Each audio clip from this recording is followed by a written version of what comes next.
Tasmai Shri Gurave Namah. Gurave Gaurachandraya Radhikaya Tadaraye Krishnaya Krishna Bhaktaya Tadabhaktaya Namo Namah. Yam Pravajantam Manuvedamaveda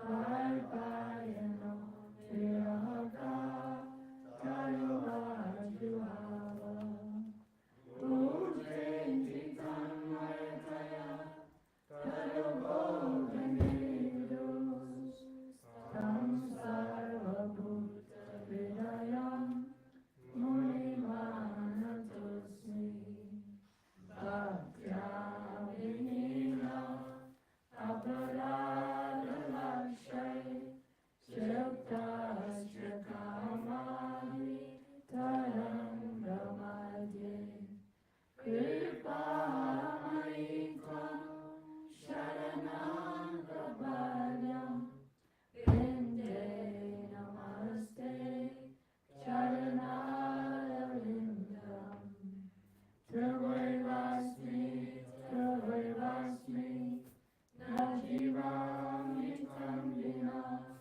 Iti Vidyaya Radhe Tammayamam Sharantike Angashamani Chataviravito Mandi Kritendi Varam Jadyam Jaguradisham Viragatam Prakambarasya Shriya Vindaranyagalasinam Vidyasattamavidamodaram Radhaskandhaniveshitojvalabhujam Jayema Damodaram Jayema Damodaram Hadevika Purvaragat Yajabhacha Yacheni Bhaktya Bhuvidandavada Urvadati Asya Prasadam Purtasya Janasya Kripa Gandharike Savagane Gananam Vedeni. Offer my unlimited obeisances and the dust of the lotus feet. Srila Prabhupada, Srila Gurudev, Srila Bhakti Goswami Maharaj, Srila Bhakti Bhajan Keshav Goswami Maharaj, Srila Bhakti Siddhanta Saraswati Thakur Prabhupada, and his divine associates, all the assembled devotees and the assembled devotees gurus who are my Shiksha Gurus, Sri Srimad Bhaktivedanta Pai Maharaj and Sri Srimad Bhaktivedanta Siddhanta Maharaj.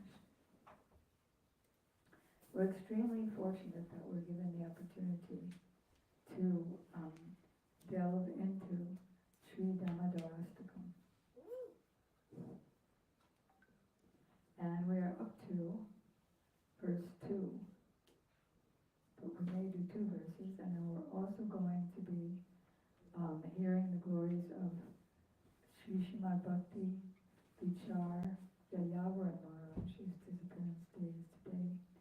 And I'd like to hear the glories of him first, because it's easier to approach the Lord after receiving the mercy of the devotees. So where is Vasanti? She went back to Gopinath Bhavan. She had to get something really quick. She'll be with us. Does she know we're waiting? Let me get my Nokia and I'll call her up. What? Flip phone. No, where is she? She walked that way. Oh, okay. So we'll discuss Damodarastakam first.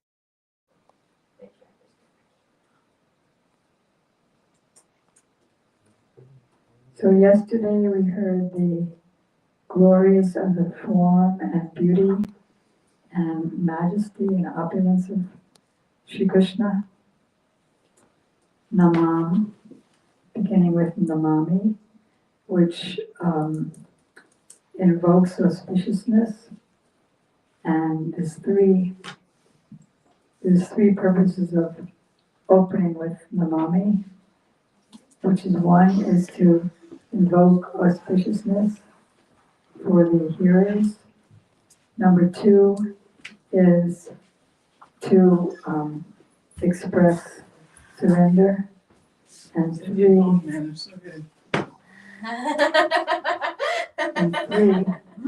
What? He said my Nokia phone worked. oh, yeah, I got distracted. To express It's surrender, three. to auspiciousness of the hearers, and then Number three, oh, is to introduce the personality, to describe the personality that you'll be glorifying. So verse number 2, each verse has two commentaries. The first one is the commentary by Srila Sanatana Goswami, and the second one is Srila Gurudev's commentary on his commentary.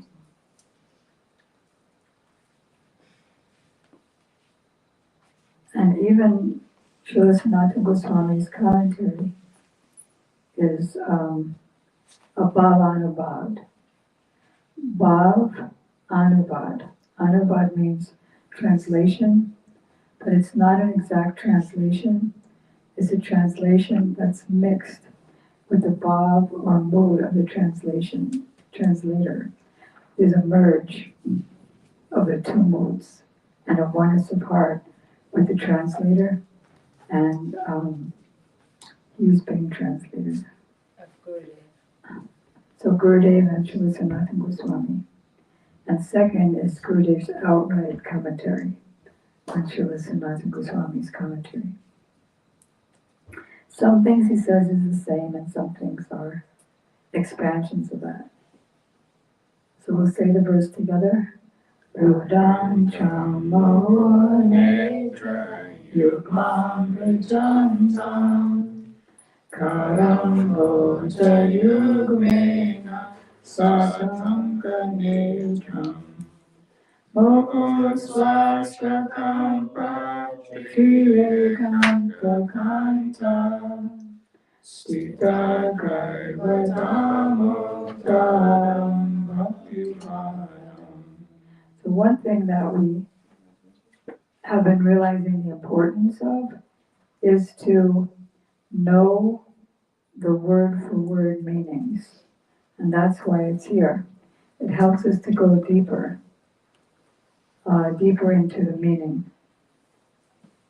Because each word chosen by the author has many, many deep meanings. For example, the first word is Rudantram, and incessantly. And from his two eyes, the tears were flooding, and with his two hands, Kara, Amboja, Yugman, Krishna's, rubbing his eyes. So it could be taken that he's trying to evoke more tears to come out, or that he's trying to stop the tears.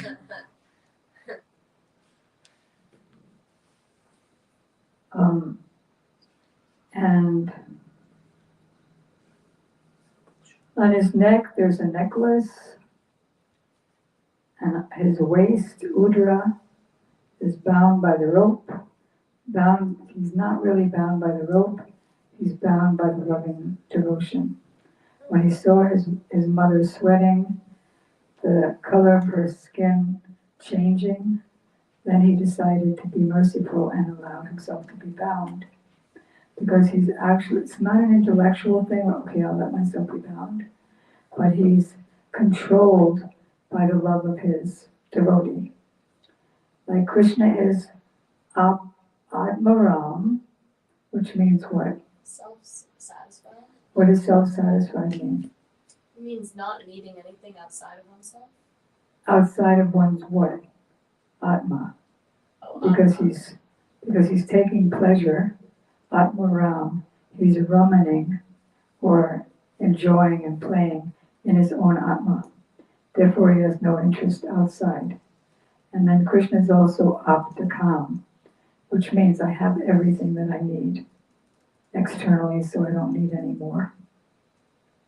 So although Gurudev said he's Aptakam and Atmaram, as soon as he sees Mother Yasoda, he jumps onto her lap and wants to drink her breast milk.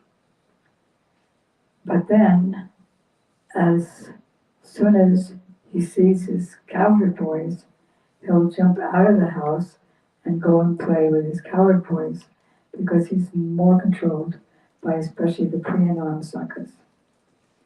And then, as soon as he sees Srimati Radhika and the gopis, because their love is more intense, just like first you have earth, first you have ether, then air, then fire, then water, then earth. And each successive element contains the previous element. Like ether is contained in air, air is contained in fire. Without air you can't have the fire. Fire is contained with water, though we don't see it. Water is contained in earth. And each successive element has two extra characteristics. Like earth has a characteristic that the previous ones don't have, and that is fragrance. Air has something that the previous element, ether, doesn't have, which is touch. And water, it cools. So each one has an additional element. Similarly, each rasa has more qualities of controlling Krishna than the previous rasa. For example, the first, which is Liga Ras, which is Shantaras, it has awareness that the Supreme Lord is Krishna, that he's a person, and there's detachment from the material world. And then a servant has more qualities, a friend has more. I think we mentioned the other day that the cowherd boys will go out and play with Krishna, and they'll share lunches, but they'll never think of is Krishna taking care of himself properly, about his maintenance. I have to make sure he eats. So that is parental love. And Madhurya Ras has all of those previous elements.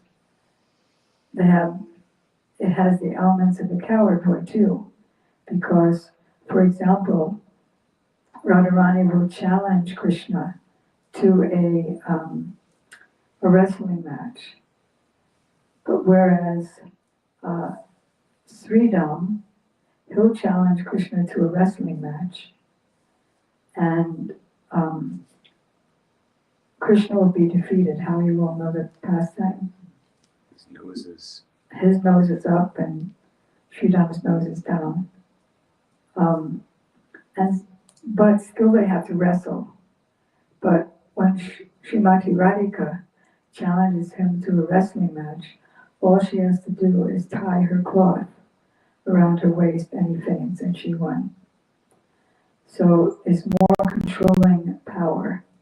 And with Mother Yasoda, she has so much controlling power that even though the Supreme Lord is more swift than the wind, more swift than the mind, and overcome all of his running, still Mother Yasoda was able to overcome him and grab him from behind. There was once a demon named Kalyavana, and he wanted to kill Krishna. So Krishna walked away from the battlefield and was just walking. And he was running as fast as he could, but he couldn't catch Krishna. So only love can control Krishna. And so the little silken rope in her hair bound Krishna. So he takes heavy breaths again and again. And he's not just pretending. He's really taking heavy breaths and he's really afraid. He's more and more afraid according to the rasa, like when Lalita chastises him, or he knows that he can't get away with being unchaste to Srimati Radhika, so he's afraid and makes sure that he doesn't do anything wrong. But what he does that appears wrong is only to increase the ras and to increase her happiness. How does that increase her happiness? How does that increase the ras? Because then she feels more separation and becomes more demanding of him, and thus he has to surrender more to her. Are there any questions so far? Okay. So,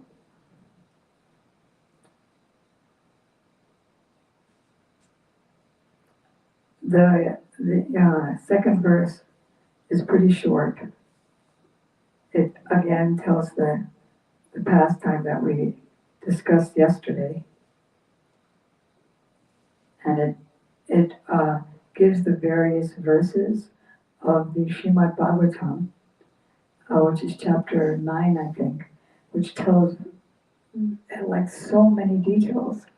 Like when Mother Yasoda is running after Krishna, her flowers in her hair falls from her head, as if to say, and then it like follows behind.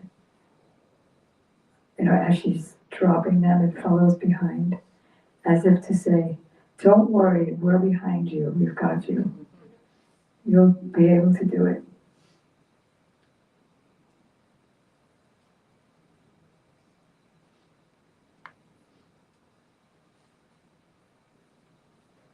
So, as you know, later on, the Kirtan talks about Nalakuvera and Manigriva. So, did they have any devotion? Any? They had no devotion. So why did Krishna show them so much favor? To fulfill the promise of his devotee. What was the promise of his devotee? That Krishna would release them. I have to curse you. They were afraid when they were becoming stiff. Like trees, and said, please revoke this curse. We promise we'll never do anything bad again. No, I cursed you, I have to curse you, but you'll be delivered by Krishna. So because Krishna is controlled by his devotee, in this case, Narada, that's why he delivered Nalakuvera and Manigriva. Then in verse 3, there's that very interesting story about the fruit seller, how he's controlled by very, very little bit of service. So if we're engaging in devotional services and we're not controlling him, it means we're not really doing any services. The Kanistha Adhikari, Gurudev explained, is thinking, I'm doing such great service. My Gurudev went to 53 countries, and I've gone to 66 countries. And the Majjhima Adhikari, he thinks, I'm not doing any bhajan. Well, I'm doing something like bhajan, but it's not really a bhajan. And the Uttama Adhikari, or those who are in the highest stage of Majjhima Adhikari, they'll think I'm absolutely worthless and doing absolutely nothing. And such a pure devotee, one of the features is that he has unlimited condensed happiness, and the other one is that he attracts Krishna, to be controlled by Krishna. So, how many of you don't know the history of the fruit seller? Only one?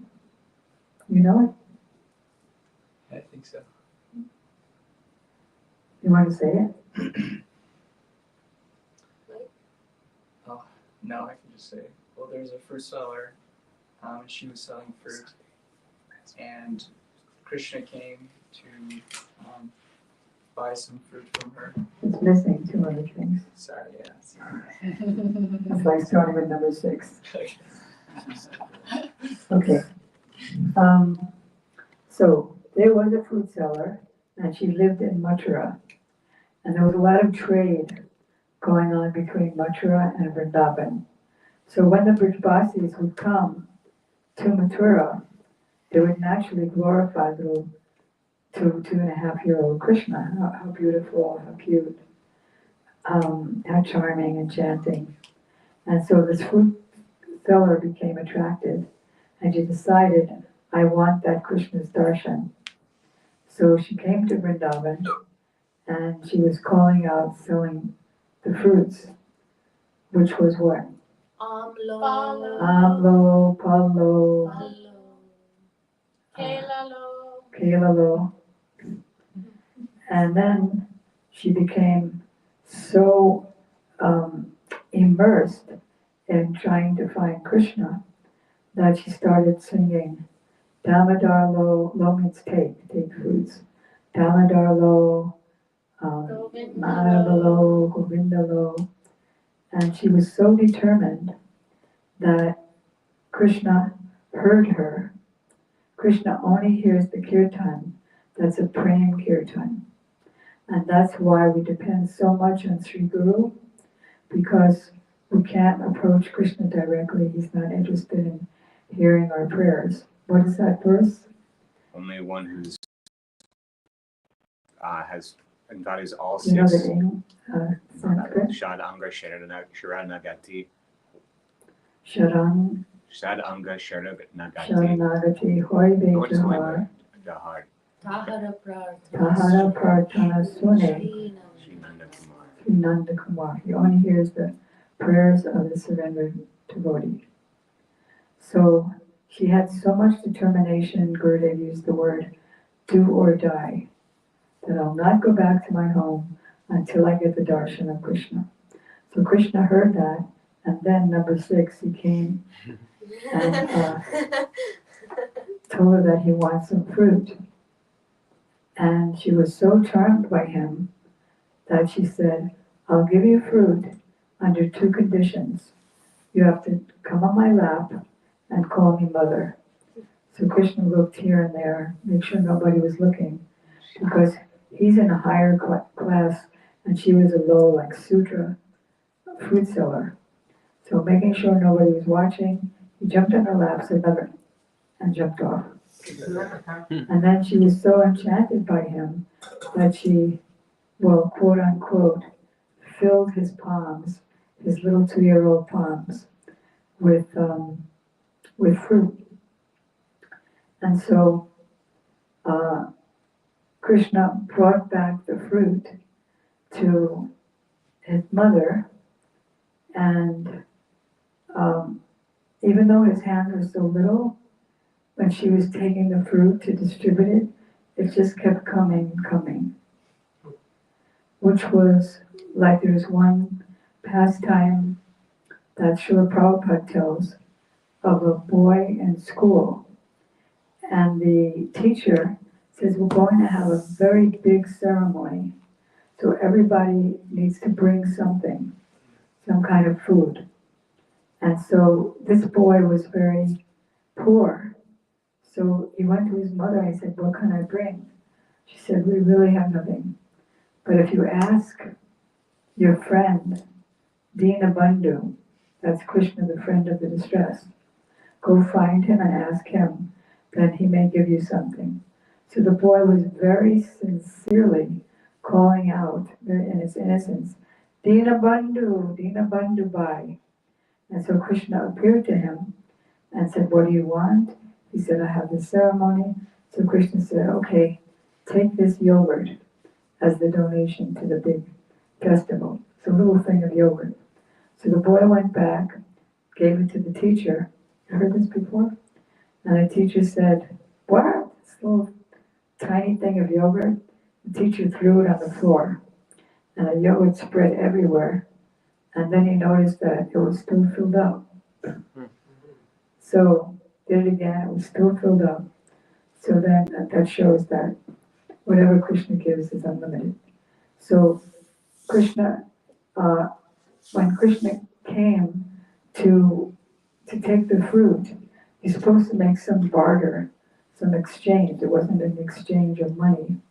And so Krishna got as much grains that he could carry, but by the time he got to the fruit cellar, the grains had fallen out.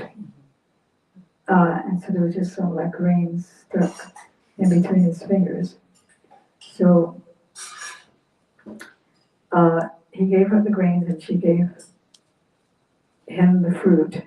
And then she was so enchanted that she wanted to go back to Mathura, to her home, but she was so enchanted she didn't know where she was going. And she looked in the basket and she saw there was no longer any fruit, but it was filled with diamonds and jewels. So then she looked at that and she said, oh, Krishna has cheated me. That's what he gave me in return instead of himself. And so she threw that into the river and then just drifted off, and Gurudev said nobody knew where. Nobody saw her again. Nobody saw her again and knew where she went. So, one sentence. So,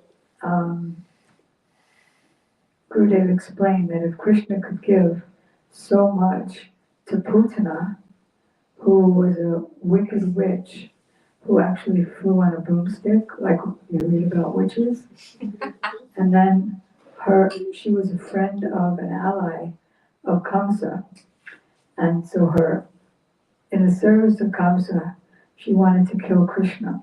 So she made herself disguised in a beautiful form of a gopi, and she was so enchanting that even Mother Yasoda was enchanted by her. Said, oh yes, she's a much better mother for Krishna than I. And she gave her full freedom to go into the room. And then she picked up Krishna and forced his mouth onto her breast and then began to pump.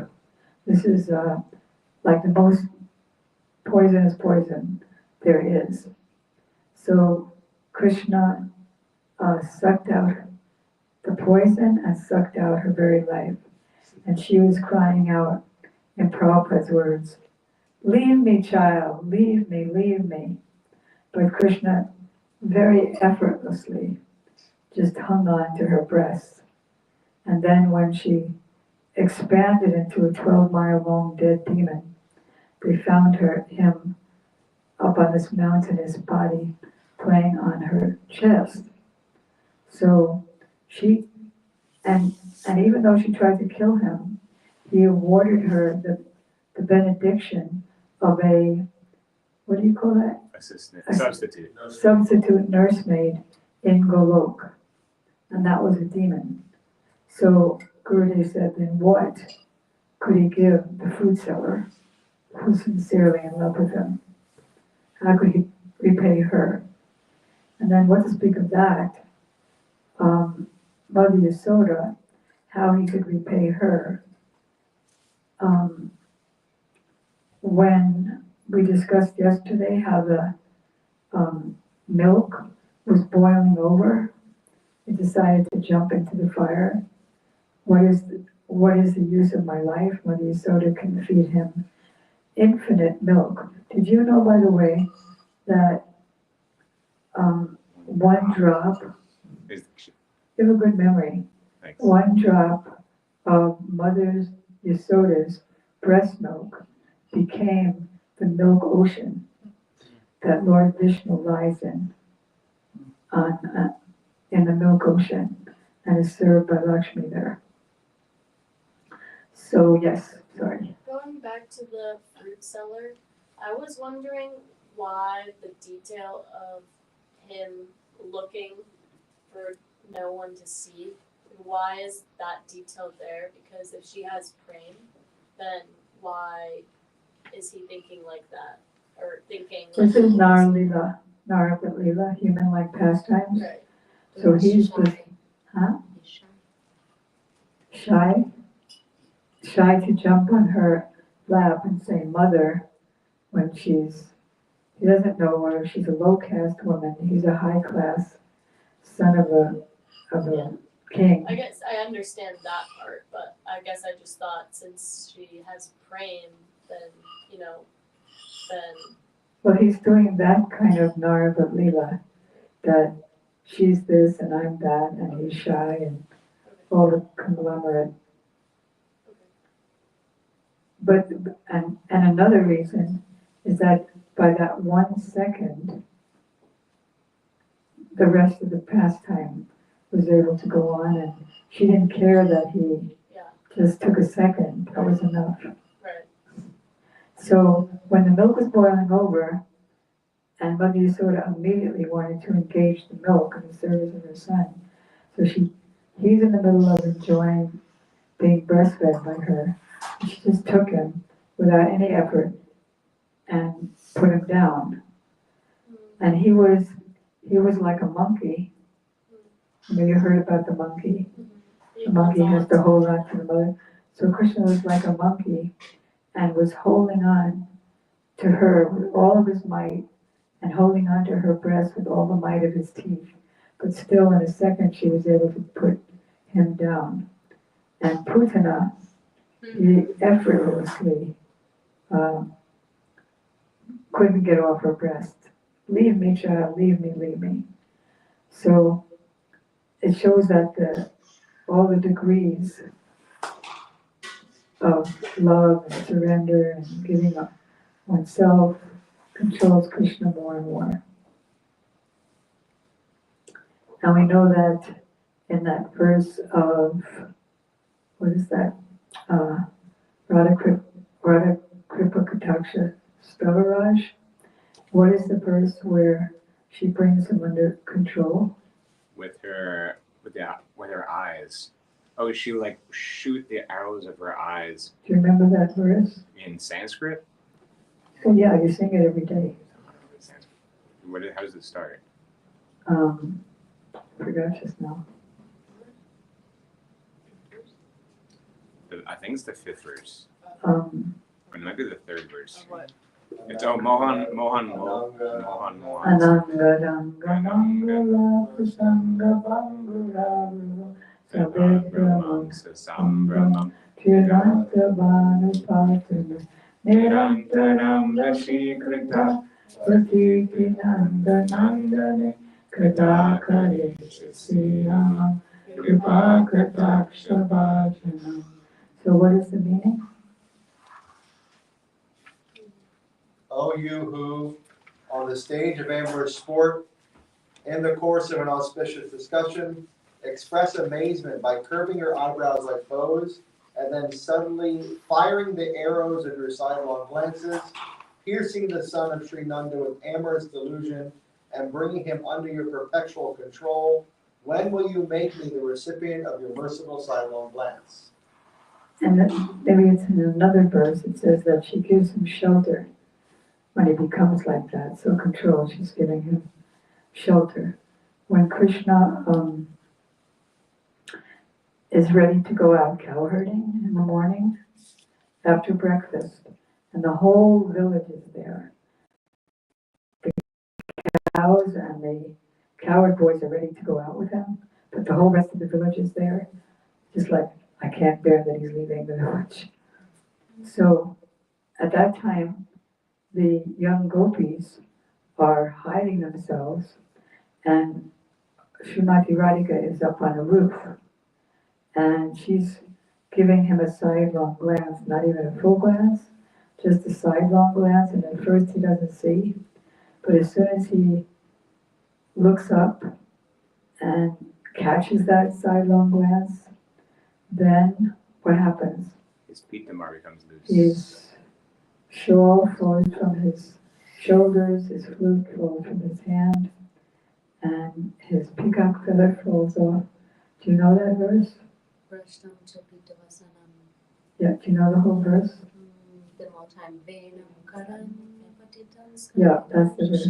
Venam karayani patitam skalikam by Sri Prabodhananda Saraswati. And then there's another one,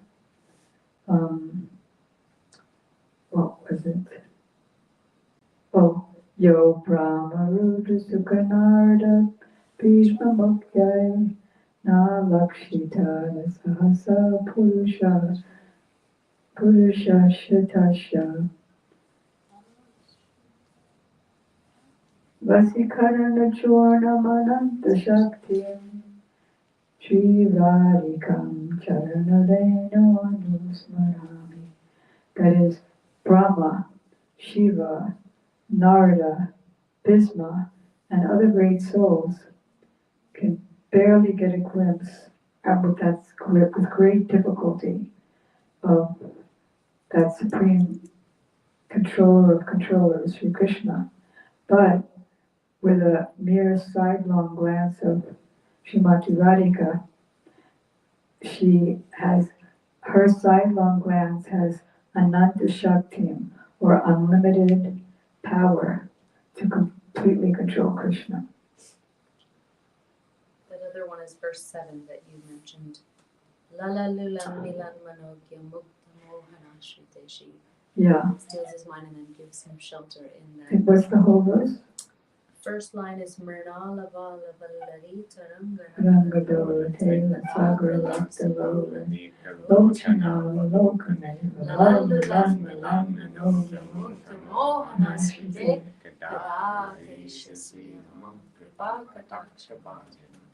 Okay, we don't want to go too long because we still want to hear the glories of Srila Yayavara Maharaj.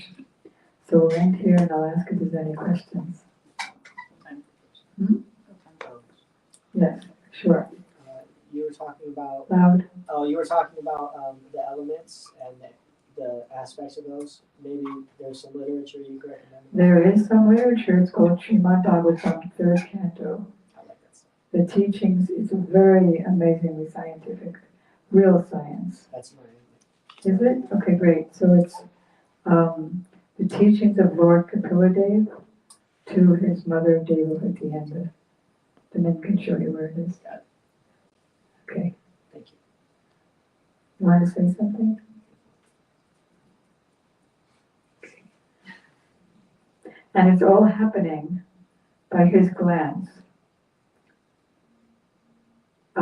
As Krishna's portion of a portion of a portion of a portion glances over the material nature. He's the creator of time, and in the course of time, as he's glancing over material nature, these elements, starting with ether, start manifesting. What's the importance of ether? If there was no ether, we'd all be squashed into juice, It's and then there wouldn't even be room for the juice. it creates space. Space. Yeah, And so that space expands. yeah, thanks for holding space. Okay. But that very Krishna is controlled by Mother Yasoda. Yeah. You look like you're going to say something. I was just, but it just this last statement, when we say controlled by Krishna, always this control, what does it mean? What's so beautiful and emphasized in this verse too? Loud? What's so beautiful and emphasized in this verse, you don't need to turn the camera around, Haribol. Yes, you do. No. Oh my gosh, Hare Krishna, Krishna Krishna, Hare Hare, Rama, Hare Rama. Is that Bhakti Badham is that in the essence of this verse, what Shamrani Didi has been describing again and again, but just with this phrase controlled, like it controls Krishna. What does that mean? It means that he becomes enchanted by the prema of the devotee. It's another way to phrase it, and that struck me. How Srila Gurudev was explaining it, like when he's little and he sees the hanging pot of yogurt, his mouth starts to water. It is, even though he's out to come. right, because he's hankering for that fresh, new, unique prem in the hearts of all the devotees, and his heart is touched, and then he's compelled. The moment that happens, his Aishwarya Shakti is like switched off. It's incapacitated, and then he is compelled. He cannot even control, because then it's that attraction that he feels towards the devotee that compels him to fulfill a promise, for example, like of Narad, or appear or do anything. And Gurudev says, actually, all of Krishna's pastimes, why does God even appear and do pastimes at all? Because what we're hearing in this verse is that we're hearing about his personality, the supreme personality of Godhead, that how his mouth waters for that butter, how his heart melts when he knew about Narada's promise. So his heart melted for those two, and like that, so that he's enchanted, he's charmed and attracted as the prema of the devotee starts increasing. Just like we can see here how beautifully Radha Raman Bihari has manifested reciprocation with the sweet service mood. And then Gurudev ends his commentary mentioning, so how do you do that? Like, how do we get that? Well, you have to have the association and serve those who have it, and then by their mercy, by serving them, by any kind of contact and relationship with them, it's just transferred heart to heart. It's just like, how do you desire to have anything even in the material world? By seeing it or hearing about it. And so same thing, it's very contagious, and it's like an electrical current. So as soon as you come in contact with someone who is on fire with a very special mood of only Uttama Bhakti, then that is contagious, and it starts to spark in the hearts of anyone who serves or associates with such a Vaishnava. So we're so fortunate, you said in the beginning, to be reading Damodarastakam from... And I forgot to do a major thing, and thanks for reminding me. What's that? To get the association with the pure devotees. In the case of Damodarastakam, it's Sri Sanatana Goswami and Gurudev and everybody that he's quoting in all the scriptures, whoever wrote that. We pick up the book and we don't just read it, but I forgot today. Oh Prabhu, you're not a book. You are Sanatana Goswami, Srila Gurudev, Mother Yasoda, Satyavrata Muni, yourselves.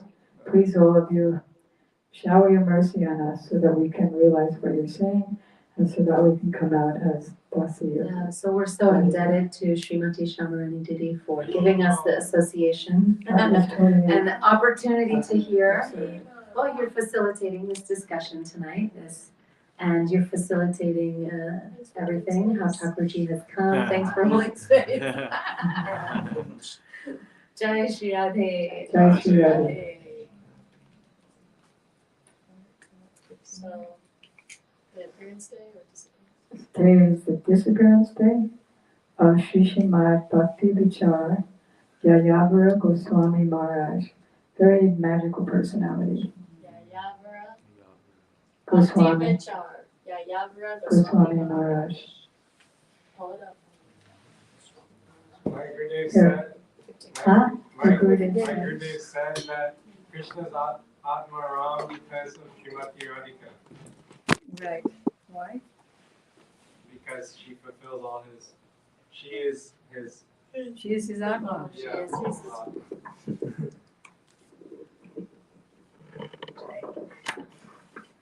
And they say that in the material world. They say that in the material world, you're my love, Right. you're my heart, I can't live without you. And then 3 weeks later, get out of here, I don't want to ever see your face First again. I love you, die. then I hate you, then I leave you, then I kill you. Okay. So we'll read a few excerpts about Srimad Bhaktivichar Yayavara Maharaja from My Beloved Masters, Srila Bhakti Yan Bharti Goswami Maharaj. So, accepting the shelter of Srila Prabhupada. Although Srimad Bhaktivichar Yayavara Goswami Maharaj's forefathers were originally from Orissa, he took birth in Durmaf, Medinapur district, West Bengal.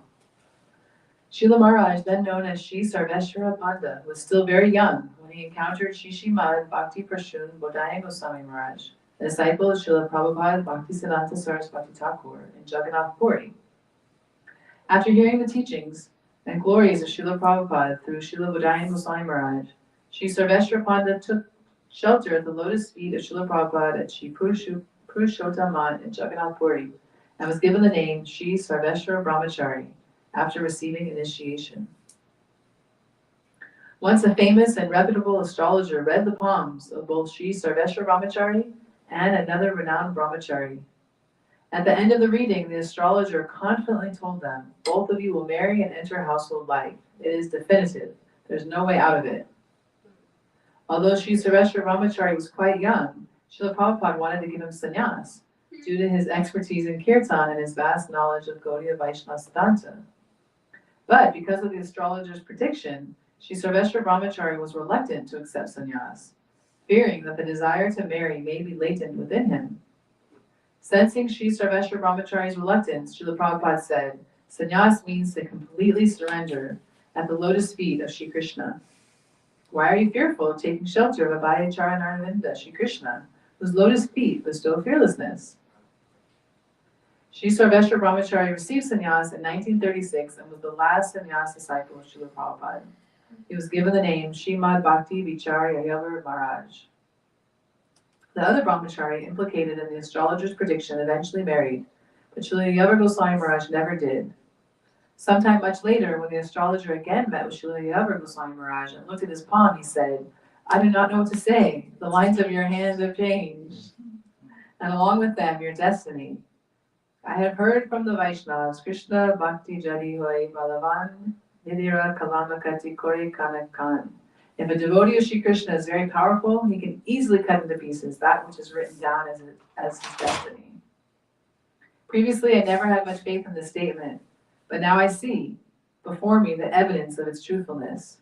Bhakti truly can change a person's destiny. And do you remember, didn't we have his darshan in Mayapur with Gurudev when we would go? Wasn't he at the Chaitanya Mat one year? I wasn't there, but it's possible. Oh, Yes, if you do enter. from a distance. He was in the garden. Well, he left this world in 1984. Okay, so it wasn't him. Yeah. So who's the other? Anyway, I'll remember later. Yati or someone with a Y.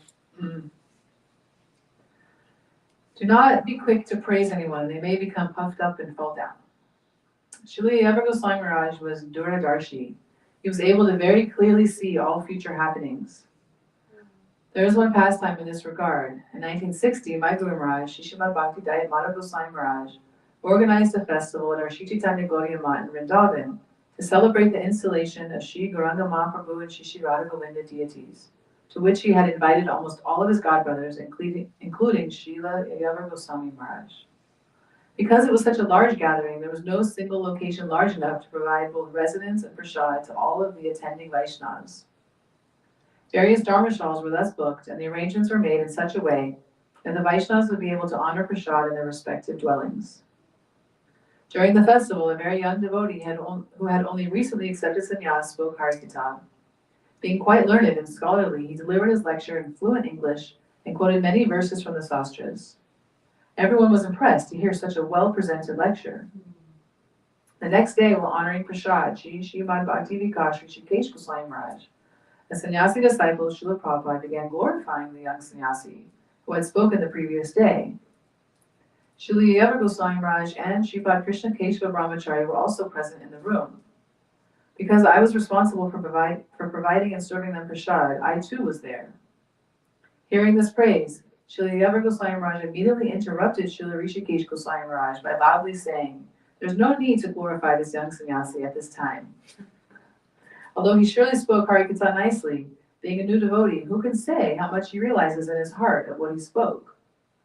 Speaking is one thing, but how fixed is he on this path? There's much time remaining in his life. Let him first live and grow in this Vaishnava world before glorifying him. There's a Bengali proverb, Morile Yadi Orale Chai Tabe Satira Gunigai. This means it is improper to call a woman chaste until she has lived chastely her entire life, up until the point when her body is cremated and her ashes vanish into the air. Then and only then can she be called chaste. Similarly, unless a person has displayed proper conduct and etiquette throughout his life, it is unintelligent to glorify him for whatever qualities he may have, like the ability to speak nicely. Mundane scholars can also speak nicely, but we generally see that they have no faith in Shrihari Guru or Vaishnavas. Therefore, whatever qualities such persons may possess are simply material. Prior to this pastime, I had only known Sri Yayavara Goswami Maharaj to be a nicely soft-spoken by nature. He was always straightforward and direct, and he spoke whatever he felt. In 1962, during the time of Kumbh Mela in Hardwar, it was found that the young sannyasi was not so fixed on the path of bhakti. There he mixed intimately with women, and this caused him to leave the association of the Gaudiya Mat sadhus. Afterward, he began criticizing everyone. Affectionate concern for godbrothers. Once, Srila Yayavara Goswami Maharaj went to Kalna, while Sri Srimad Bhakti Pramod Puri Goswami Maharaj was serving in the Ananta Vasudev temple there. When he met with Srila Puri Goswami Maharaj, he said, "You've taken responsibility for this temple, as well as different responsibilities at Sri Chaitanya Gaudiya Mat. How can you manage all these things single-handedly? It would be better for you to invest your full time and energy in wholeheartedly serving in only one place." After accepting his advice, Srila Puri Goswami Maharaj dedicated his full energy to his services at Sri Chaitanya Gaudiya Mat. Just engage in kirtan. Krishna will provide whatever is required. One day, the brahmacharis of Srila Yayavara Goswami Maharaj's Sri Shalananda Gaudiya Mat in Medinapur became distressed upon seeing that there was no rice whatsoever to cook and offered at Thakurji. When they expressed their concern to Srila Maharaj, he immediately understood the situation and consoled them by saying, "Do not worry." Then, after locking the temple's gate from inside and keeping the key with him, he turned to the brahmacharis and ordered them, "Please speak Hari Kirtan and perform kirtan for the pleasure of the Lord. There's no need to worry about anything, especially since you are devotees." After this, he proceeded towards his room on the second floor of the mat, where he began to chant Harinam loudly. After some time, someone began to knock on the temple's gate and call out for someone to come and open it, but nobody was able to hear him due to the loud kirtan the brahmacharis were performing in the temple hall. Finally, Srila Maharaj noticed from his room that someone was outside the gate. After one kirtan had finished and before the next started, Srila Maharaj dropped the keys from the second floor onto the ground floor and instructed one of the brahmacharis to open the gate and see who would come. When they opened the door, they found that the man who had been knocking was standing outside the gate with a giant bag of rice. When the residents of the mat inquired about who had purchased those provisions, the man replied, "I do not know. All I know is that someone asked me to deliver these things to this mat. I have no idea who he was." The brahmacharis asked, "Has he paid the fare for your rickshaw?" "Yes," the man replied.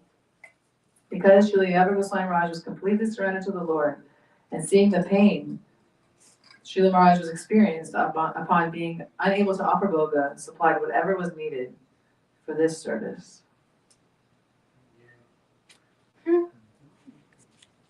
Srila Yayavara Goswami Maharaj used to sing wonderful kirtans from the core of his heart. Once electricity went out while he was performing kirtan.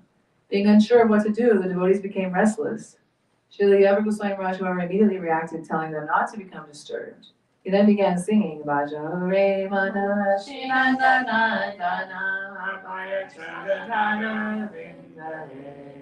Oh my, worship Nandanandan Shri Krishna, whose lotus feet bestow fearlessness." His conduct was a testament to his complete surrender to the Lord. In this way, he never worried for anything, and he wanted others never to worry either.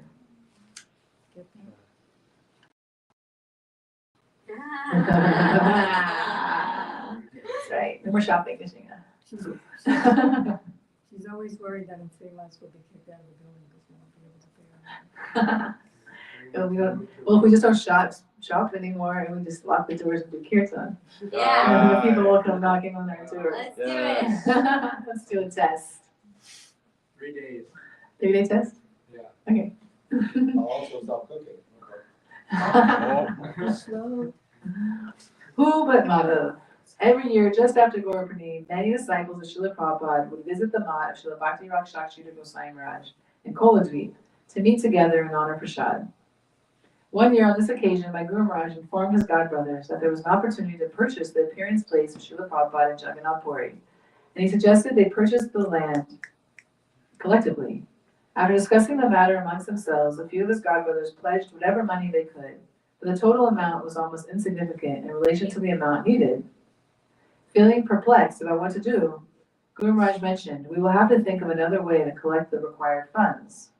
At that time, Srila Yayavara Goswami Maharaj mentioned one verse from the Nishinga Purana, Madhavo Madhavo Vachi Madhavo Madhavo Hirdi Smaranti Madhava Sarve Sarva Kareshu Madhavam.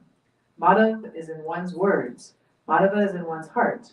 All saintly persons remember Madhava, the husband of Lakshmi, the goddess of wealth, in all their endeavors. What was the connection to his Guru Maharaj? Bhaktivichar Yayavara Maharaja.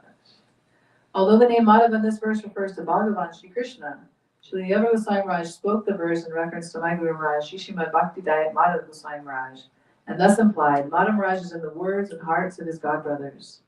All his godbrothers remember Madhava Maharaj because he is able to collect any amount of Lakshmi, money. All his godbrothers remember Madhava Maharaj in all their endeavors. What then can he not accomplish? What is the need to rely on anyone else? Upon hearing this, Guru Maharaj understood that his godbrothers were blessing him by entrusting this service to him. After offering prostrated Dandavat Pranam to all of them, he gratefully accepted the entire responsibility of acquiring Srila Prabhupada's appearance place. Isn't that interesting? His mentality wasn't that, yeah, you're right, I'm great, but I could tell by that you're blessing me and you offered obeisances to them. Right. And yeah, they didn't need to order him or something, like there's a heart connection, and he, with his humility, could understand that it would please the Guru and Vaishnavas to take that responsibility, and they didn't directly have to tell him what to do. Beautiful. First class. His Seva Nishta. After the property of Srila Prabhupada's appearance place had been purchased, and while the mott was still under construction, Guru Maharaj arranged for a festival to be held there for the occasion of Srila Prabhupada's appearance day in 1979.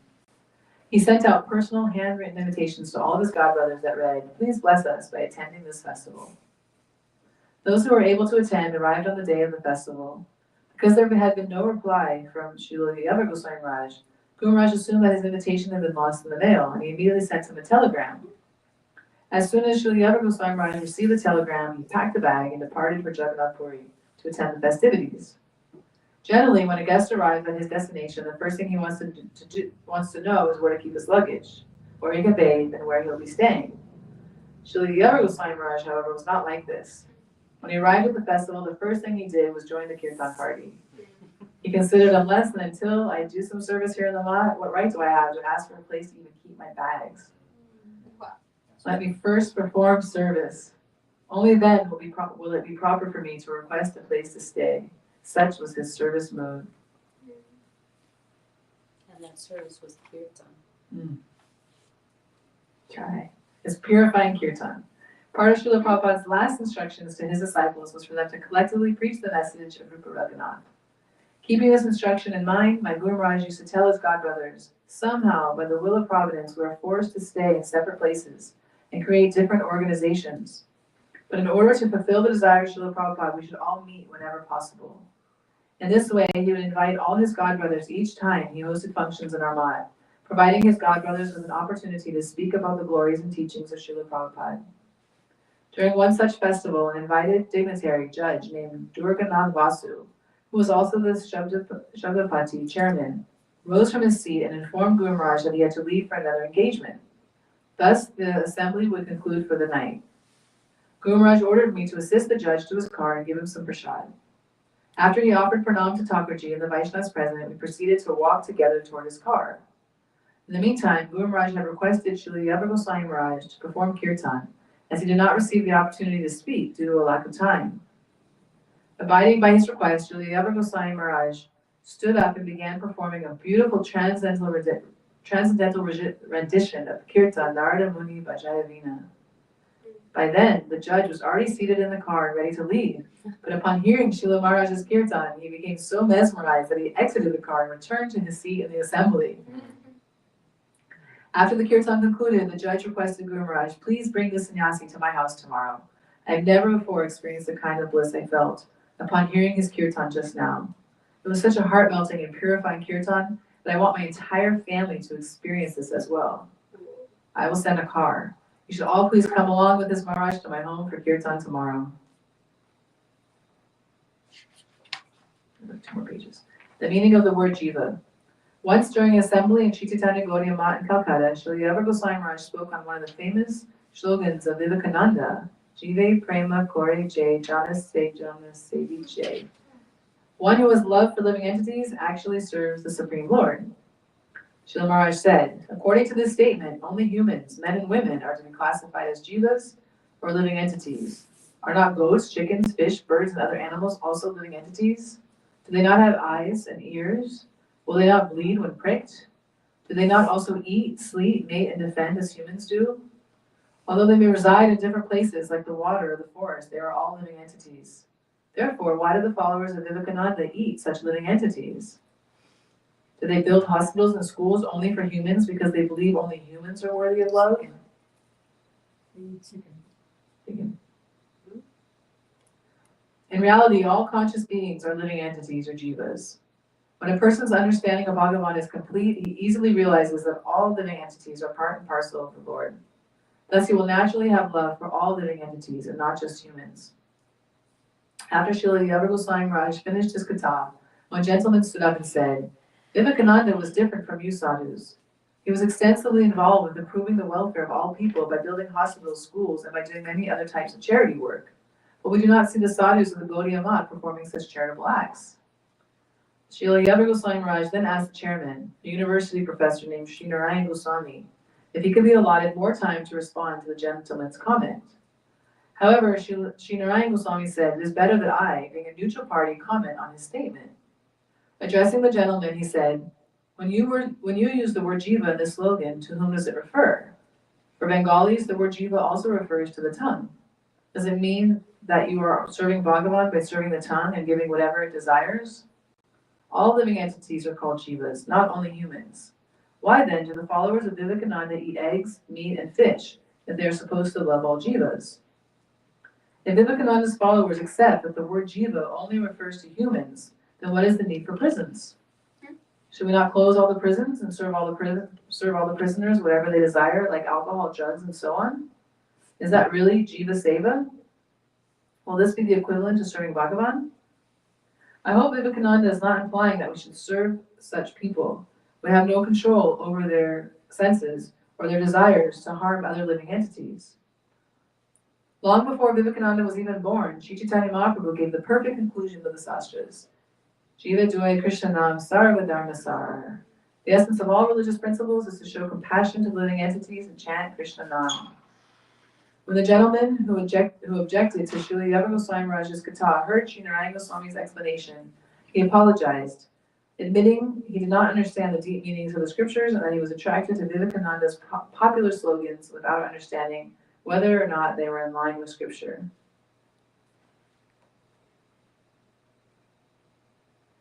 Srila Yayavara Goswami Maharaj used to engage everyone in the service of Bhagavan according to their respective qualifications and qualities.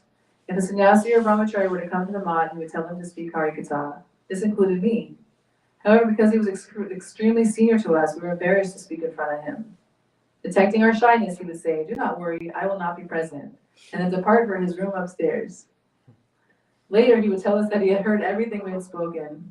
He possessed the conviction that one should immediately engage whomever one meets in the service of Bhagavan. Once Srila Yayavara Goswami Maharaj, yeah.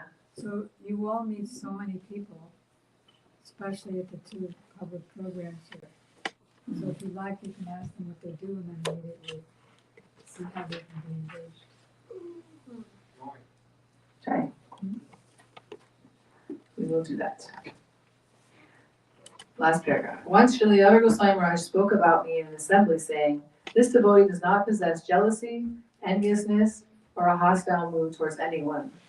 He is a nirmatsara sadhu, a person whose heart is devoid of envy. Although in truth I did not possess such qualities, he spoke in this way to bless me, so that I one day could. By my Guru Maharaj's mercy, I had the opportunity to serve Srila Yayavara Goswami Maharaj. During the course of this service, I was able to have his association, see his conduct, and receive his blessings. Okay. Srila Bhaktivichar Yayavara Goswami Maharaj ki jai. So there are so many amazing personalities, and how come that we aren't getting to experience the darshan of so many amazing personalities of like Srila Prabhupada's disciples? Is it Maybe you because did in a previous life. is it because it's further along in Kali Yuga? Maybe you did. Well, I'm saying now. Now the people who live in the world now. Yeah. Why can't you get their association? I'm saying like, Srila Prabhupada had so many amazing disciples that were like, that had yeah. Liberated Our souls. Prabhupada or his Prabhupada? His Prabhupada. Yeah. Tanta Saraswati. Oh, so how come we don't have so many now? Like, I guess. I mean, I don't know if that's true, but that's my question. Yes. I don't know. We can't say we're in this little remote village of Miami. And there's a Yeah. whole world out there, and there's a whole India out there. And Right. there's sort of It's a rare devotee who can recognize the glories of their peers. It's hard to be in the time and see the glories of the people in the time. And also Good There's point. always many great Vaishnavas present, but how do we have the vision? there are not people paying attention to that as much these days. Yeah, and well, a lot of this was written afterwards as well, after that That's- time by Srila Bhaktivichar and Goswami. And I mean, it's not like the preaching isn't happening in the world, you know. Lots of great sadhus in the world. And sometimes they come here. And you do get to see them. And they do have there's some nice personalities. And like Krishna, once And they're going to India too. once Gurudev was going to his room, and as usual, many people, especially the Indian devotees, go and touch his feet and a lot. And he was just by his door, and one, I think, Indian lady devotee was there and went to touch his feet. And when she came up, he just looked at her and he said, "You should try to touch my heart." And it's a teaching for all of us. So it's just like we're hearing Krishna's qualities, how he's enchanted and attracted to the service mood of the devotee. So the pure devotee is also like that. If we can try to melt their heart with our service efforts. So in the commentary, Gurudev said, so you should try to serve with bhav. You should try to do a lot of endeavor, but not just hard austerity, but with bhav. So could you comment, I know it's getting late, but in 1 minute, mention something about how to serve with bhav. Yes, if you're involved. Mike. What if you're not in bhav bhakti? How do you cultivate? How do you practice? Right. You know, can we do that tomorrow? And then No, say something. then I can answer it more extended. Okay. How do we practice to get there? Adoshradha, Tato Sadhu Sangat, Bhajana Kriya, Tato Nar from the Vrittis. Yeah. Everything is there in Madhurya Kadambini. Yeah, that's true. Jai. And I was editing one Vlakus Manjali lecture where it was incredible as an answer to your question. So I'll bring that tomorrow and read it. Okay. Yeah. Wonderful. Jai. Hare Krishna, Krishna Krishna, Hare Hare, Hare Rama, Rama Rama, Hare Hare. Hari Bol, Hari Bol, Hari Bol, Hari Bol, Hari Bol, Hari Bol.